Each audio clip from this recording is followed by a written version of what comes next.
ఏళ్ల బంధం నూరేళ్లు కలిసి ఉంటానని అగ్నిసాక్షిగా చేసిన ప్రమాణం. కానీ ఆ ఇంట్లో అనుమానం అనే విషం చిమ్మింది. ప్రాణప్రదంగా చూసుకోవాల్సిన భర్తే ఆమె పాలిట రాక్షసుడయ్యారు. అసలు ఆ రాత్రి పొలంలో ఏం జరిగింది? కట్టుకున్న భార్యనే అంతమొందించేంత కసి ఆ భర్తలో ఎందుకు పెరిగింది? మిస్సింగ్ కేసుగా మొదలై మర్డర్ మిస్టరీగా ఎలా మారింది? ఈ కిలాడి భర్త వేసిన మాస్టర్ ప్లాన్ వెనుక ఉన్న అసలు సీక్రెట్ ఏంటి? తోడబుట్టిన వారు సైతం ఈ దారుణంలో ఎలా భాగస్వాములయ్యారు? నంద్యాల జిల్లాలో వెలుగు చూసిన ఈ షాకింగ్ వివరాలేంటో ఇప్పుడు చూద్దాం.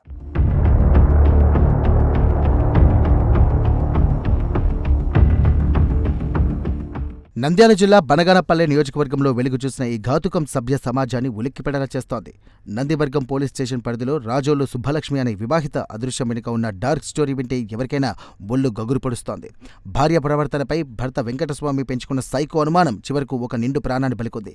ఆమె ఎవరితోనో మాట్లాడుతోందని, తనను మోసం చేస్తోందని మనసులో పగ పెంచుకున్నాడు. ఈ క్రమంలోనే ఆమెను ఫినిష్ చేయాలని ఒక పక్కా స్కెచ్ వేశాడు. ఏప్రిల్ 29వ తేదీన పొలంలో గన్ని పని ఉందంటూ భార్యను నమ్మించి తన బైక్ పైన వెంటబెట్టుకుని వెళ్లాడు. ఊరి చివర వంతెన దాటిన తర్వాత ఒక నిర్మానుష్య పొలంలోకి ఆమెను తీసుకువెళ్లి తనలోని రాక్షసుని బయటకు తీశాడు. ఆమెపై దాడి చేసి కింద పడేసి ఏమాత్రం కనికరం లేకుండా గొంతుపై కాలు వేసి గట్టిగా తొక్కాడు. ప్రాణాల కోసం ఆ మహిళ గిలగిల్లాడుతున్నా వదలకుండా గొంతు నిలిమి చంపేశాడు. ఎవరికి డౌట్ రాకూడదని మృతదేహాన్ని సమీపంలోనే ఒక పాత బావిలో తోసేశాడు.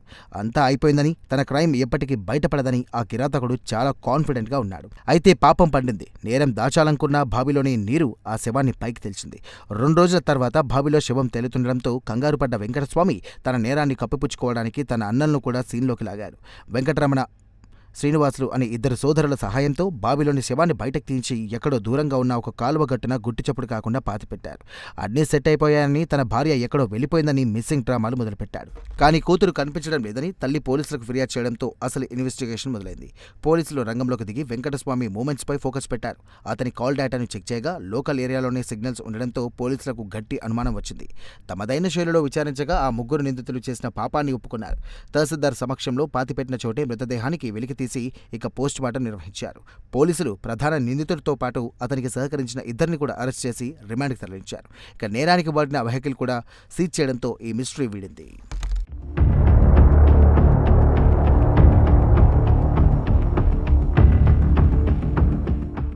ఈ నెల 2వ తారీఖున నందివర్గం పోలీస్ స్టేషన్లో ఒక లేడీ రాజోలి సుబ్బలక్ష్మి ఆమె వచ్చి ఫిర్యాదు చేయడం జరిగింది. ఫిర్యాదు ఏమనగా తన కూతుర్ని నందివర్గం పోలీస్ స్టేషన్ పరిధిలోని బీరవోలు గ్రామానికి ఇచ్చినారని, ఆమె కనపడలేదని చెప్పి వాళ్ళ అల్లుడైనటువంటి వెంకటస్వామి వచ్చి చెప్పినాడని చెప్పి, వాళ్ళు ఎక్కడ ఎతికినా కూడా కనపడలేదు అని చెప్పి ఫిర్యాదు చేయడంతో మొట్టమొదటిగా మిస్సింగ్ కేసుగా నమోదు చేయడమైంది. విచారించగా అది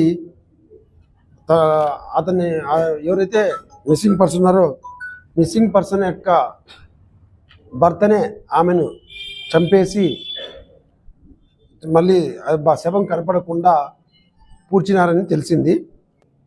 మిస్సింగ్ కేసు కట్టిన తర్వాత దర్యాప్తులో భాగంగా ఈ భర్త కనిపించకుండా వెళ్ళిపోతాడు. పోలీస్ వారు మేము వెతుకుతున్నారని తెలిసి ఇతను నిన్నటి దినం టెస్ట్లో తీసుకోవడం జరిగింది. ఆ తర్వాత ఇతను ఎక్కడ పూడ్చిపెట్టినది బాడీని వాళ్ళ అన్నలైనటువంటి వెంకటస్వామి, వాళ్ళ అన్నలైనటువంటి వెంకటరమణ, శ్రీనివాసులు 2 సహాయం తీసుకొని అతను పూడ్చడం జరిగింది.